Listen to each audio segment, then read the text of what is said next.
When did you become the very thing you swore to destroy? By Reddit. Drank a poo ton of milk when I was a kid because I believed lactose intolerant people were wimps. Lo and behold, I'll poo my pants if I have a glass of milk nowadays. There is lactose-free milk, yo. That's all that we buy in this house. 3 kids, wife, and me, all lactose intolerant. When I got put in charge of people at work, I said I was gonna be a cool boss.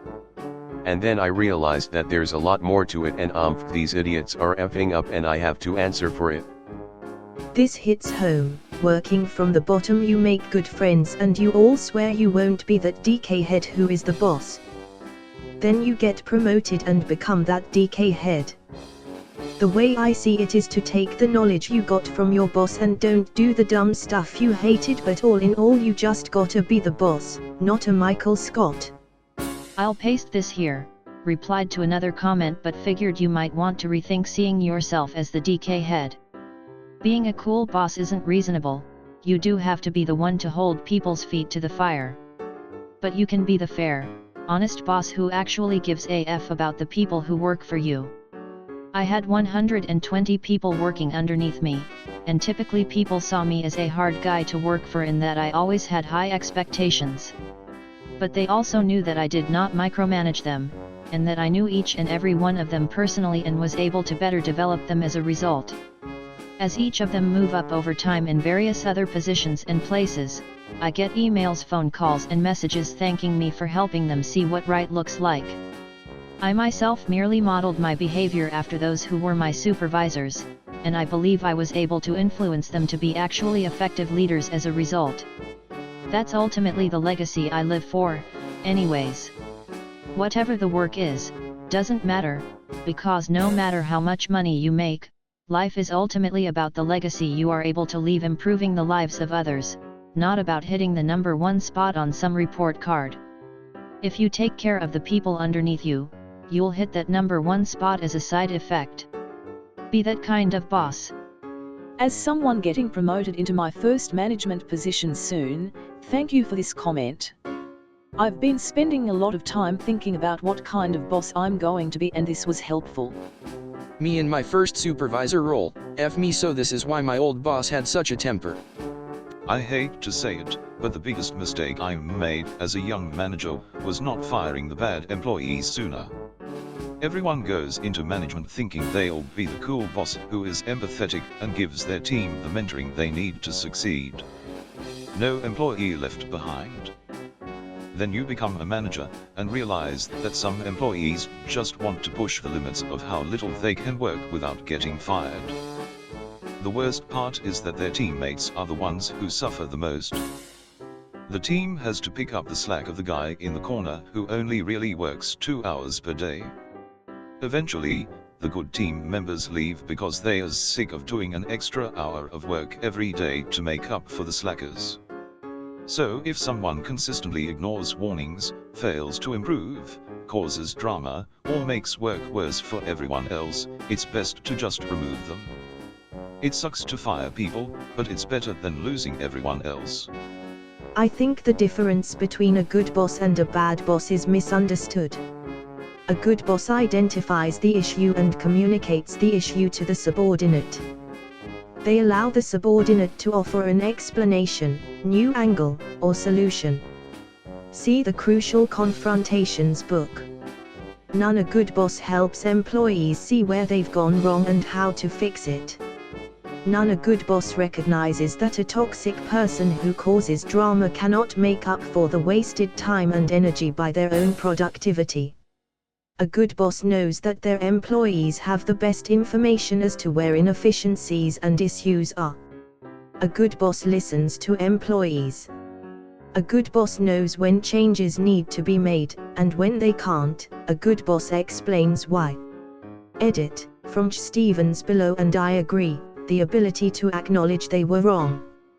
If you set a rule but it turns out that rule slowed production or raised unwanted costs, then have a meeting and announce you made a mistake. Don't double down on that rule just to save ego. Alcatraz.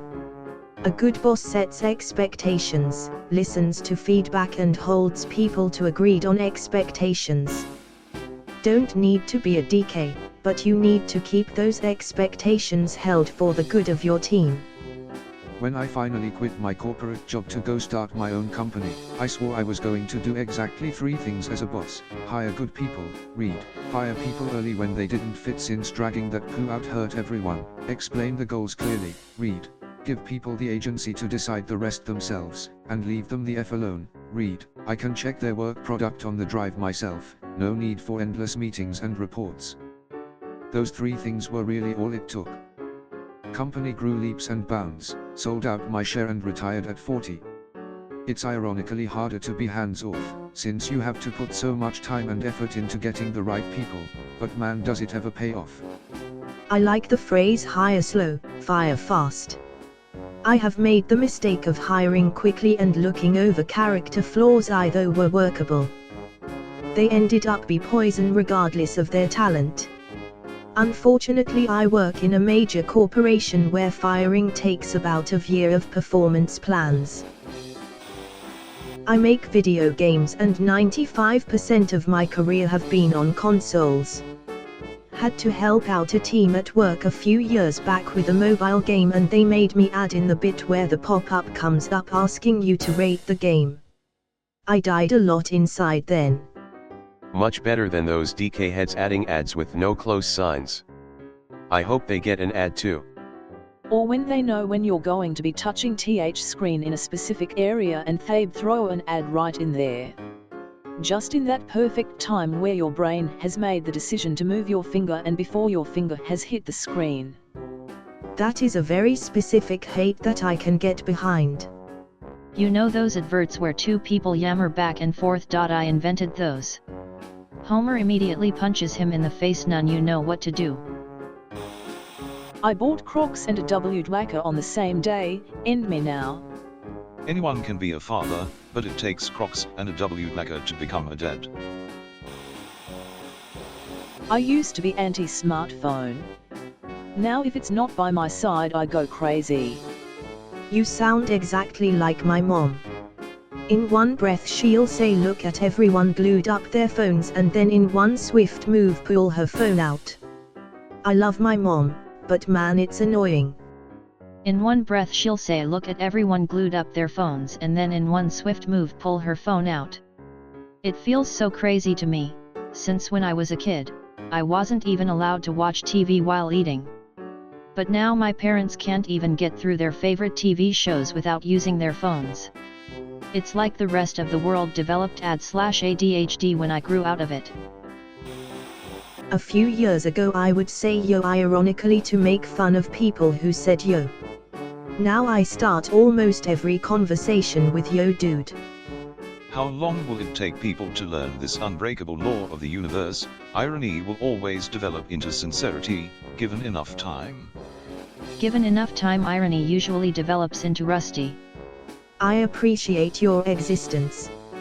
I can't count how many cringy habits I've started this way.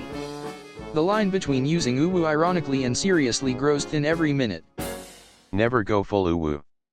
I've done the same but with bro/bra. I hate it but I can't stop it. This is me, except I ironically used the word epic as a response to people. 2 years ago, I put down new grass in the small part of the front yard that I own.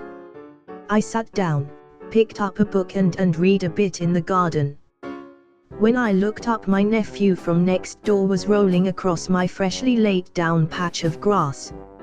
I told him to get off my lawn. I was 26. Age happens faster than you think. I'm a new house owner. I've just recently been finding poop in my yard from a dog I don't own. It's really pissing me off. I'll start this by saying I am a dog owner. I own 2 medium-large mixed breeds and clean up after them myself without issue. Our old neighbor refused to fix their fence and their dog preferred to come to our yard and do his business. I don't blame the dog. He didn't know any better because of his poo owners. My best friend and I were out planting flowers she had brought from her garden and her 8-month-old son almost rolled in poo. That was it. I proceeded to grab a shovel and start flinging it over the fence at their house, screaming obscenities at them. Not my proudest moment, and no, they did not learn their lesson. But damn, it felt good to get that out of my system and yard. In the late 80s, early 90s, I was a typical skater/punk/metalhead teen. I swore up and down I would never settle down.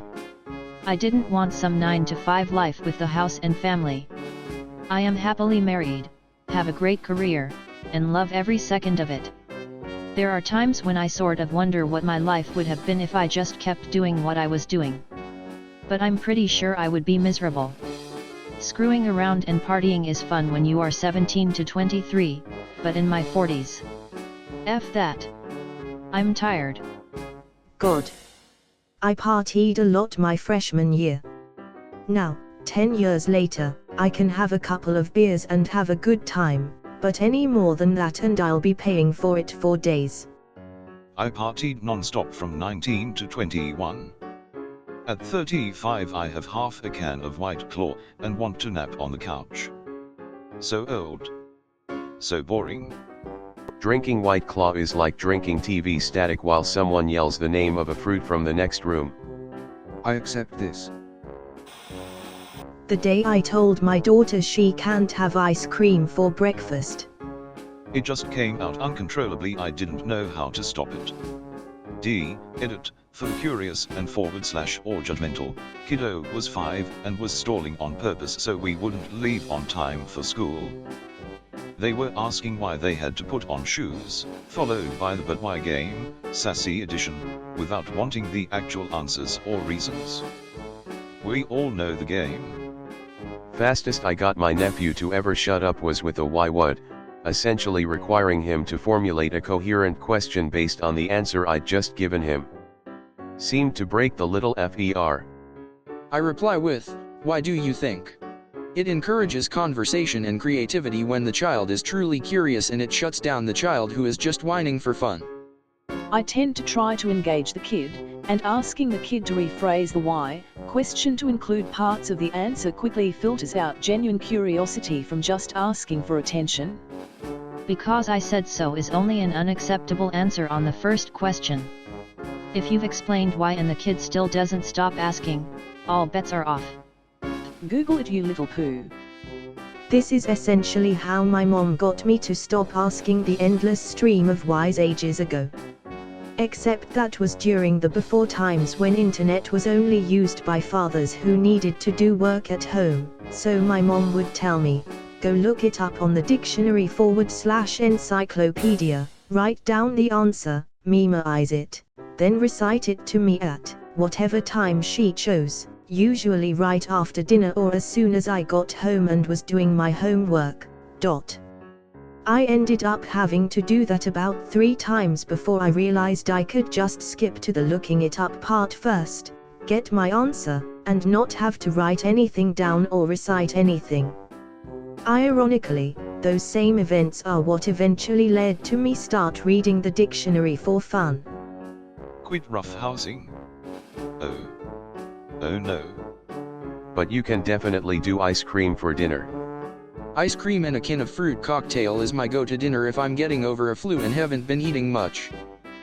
This reminds me of the whole no cold food because you are sick / you'll get sick shtick my parents used to say, which is absolutely completely false by the way. It isn't for breakfast. I tried to quit smoking using Chantix in 2008/2009. It didn't work because the nightmares were so graphic and scary.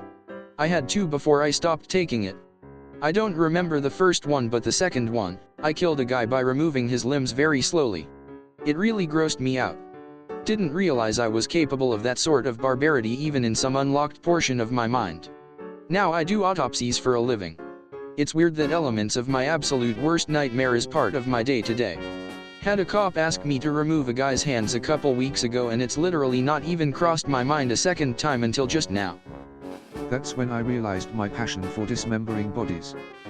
And that realization made me take up smoking again.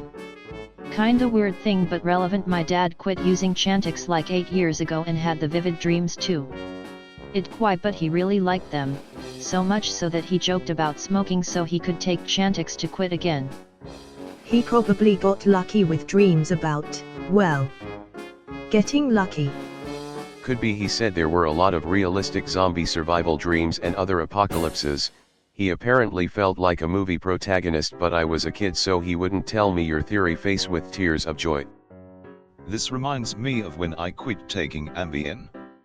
I also had super realistic, sometimes really grisly, zombie survival dreams for about 3 weeks after. It was so cool, I understand why he misses it. Had a cop ask me to remove a guy's hands a couple weeks ago. Autopsy or interrogation? That's not what hands up means. Hands off. This is what DJs mean when they say put your hands in the air. A little from column A, a little from column B. Why did he ask you to remove his hands? So they could take them to a specific lab, usually for identification purposes. It's a lot easier just to take some hands and put them in a box, rather than cart around a body. True. So if they figure out who he is, and his family wants a funeral, you put them back. You'll just put them back in the body bag. Presumably, the funeral home sews them back on and covers it up so it doesn't look weird. I only know my end of things though. Maybe some funeral home folks might know a little more. If they gotta take my hands, I want the funeral home to replace them with those funny little plastic hands that everyone had a few years back. Or big novelty foam finger. I always said I hated people who were just content in their jobs and didn't want to rise up. I love the work I do, and I want to get to the highest skill set of it, but frankly I'm not sure if I am interested in a real promotion at this point in my life. Edit. I see a lot of questions asking why I would hate people for being happy. Younger me was selfish and didn't understand happiness in a job, only money. In my previous career I practically killed myself to get and work at management level, burned out at 25 even though I was passionate about the work. Now I'm in a new field and truly enjoy all of the work I do. And I get it. Putting in time doing something you enjoy and being appreciated for it means everything. That's how I've always been, cause what's the point in working yourself to death? That would be wasting my life and my time with my friends / family. There's so much I have left to do in this lifetime, a job just allows me to do those things. Edit. For those of you telling me climbing ranks equals more money, less work to do. I know, haha. I'm just in one of those fields where you want to stay close to the work, therapy. When I realized I have a lot of the same toxic / abusive patterns as my father. Yep, same here. When I first met my now husband, I had this realization moment when we were discussing something and I made him cry. I immediately had this understanding that I had just done what my own father had always done to my mother growing up. It was an epiphany moment where I was like, the whole time growing up I swore I would never be like that, and here I am doing the same thing he did. It took a lot of work and help from my husband, but it took a while to essentially deprogram myself. We have a happy and healthy relationship now, and I am thankful every day that he stayed and helped me become a better person. That's amazing. Congratulations on that and all the hard work you went through. Your husband sounds like a great guy as well.